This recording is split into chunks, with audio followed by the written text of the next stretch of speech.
Hey all, Steve Bailey here, and I came to Warwick on this visit to do some interesting things, but boy did I get a surprise. Look what I'm holding here. I'll tell you a little about it and my history with it. So I guess it was sometime in the 80s I heard of Roger Sadowsky and knew of what he was doing, of making these Fender jazz basses on steroids kind of things, or the Ferraris of Fenders, as some of us called it. And then I got to know Roger through NAMM shows and various functions, and some of my good friends, Will Lee in particular, was playing his instruments. And even if you go back as far as one of our early Basic Streams albums with Victor Wooten, Victor and Will and myself, we all got together at Will's studio, and Will had a 4-string Sadowsky. He says, you're not going to believe this, but he restrung it with a low B and an E and an A and a D, and we did the song Basically Yours, which you can hear on YouTube or Apple Music or anywhere. And that was a Sadowsky with a low B, maybe before he was even making 5 strings. But anyway, I digress. Last year, I was at NAMM and I went to a dinner. And this is after the uniting and the merger of Sadowsky and Warwick.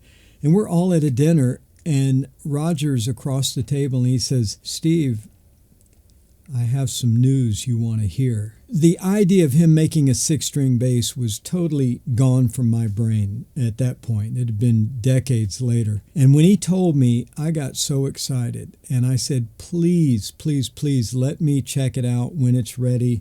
I'm super excited about it. We've had a few emails about it, which further kind of whetted my excitement and anticipation. And then I got here and got to play one. And I'm not sure which version this is, but it feels very evolved to me. Hans Peter and Roger are both open to criticisms. God knows in the past, if I have a problem, I'm sure to let each of them know this, but I've played this bass and I'm trying to find something wrong with it. And here I sit with a naked Sadowsky. It's just beautifully naked. The first thing I listen for in a bass with a low B is the low B and how that relates to the E string. So I picked this bass up and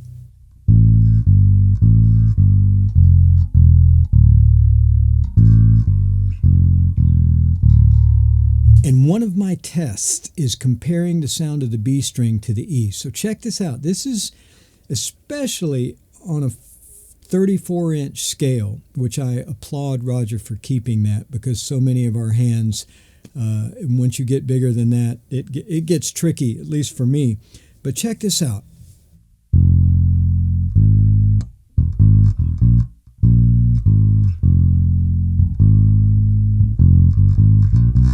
Now using the B.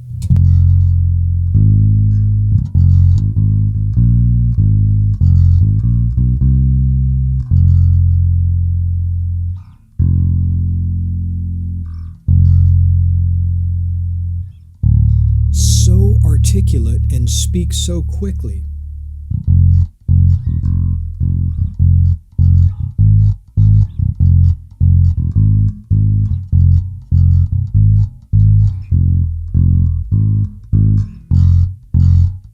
Naturally, this is a lot thicker string, the B, and there's going to be tonal variances just like there are between each string, but I'm particularly impressed with the response of the B string. For muting,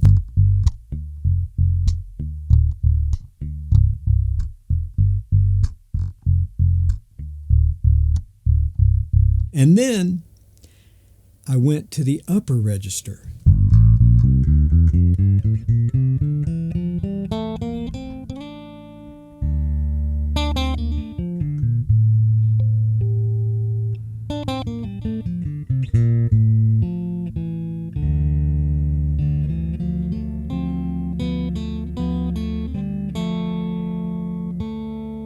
Love that. The C string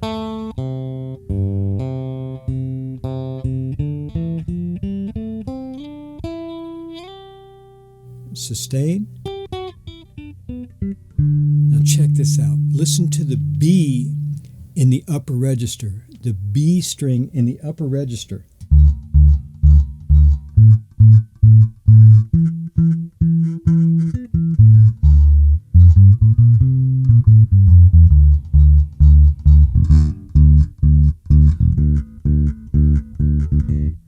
You can hear the different diameters of the string as I move across, but listen to the quality of this D. I'm going to play it in 4 different places on a bass, which you can really only do on a 5-string.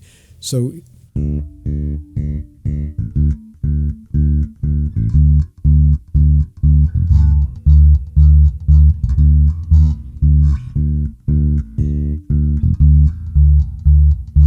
perfectly in tune all the way across.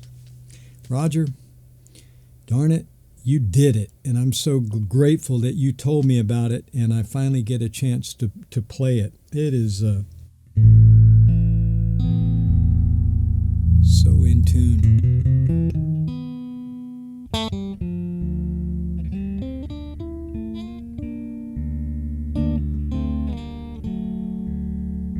And the artificial harmonics.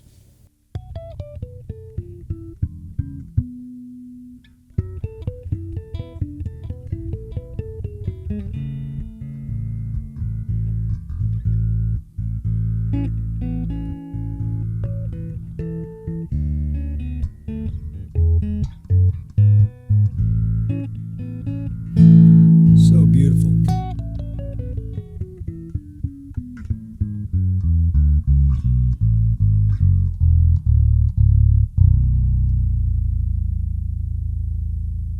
It's even got a low A on it if you turn it just right.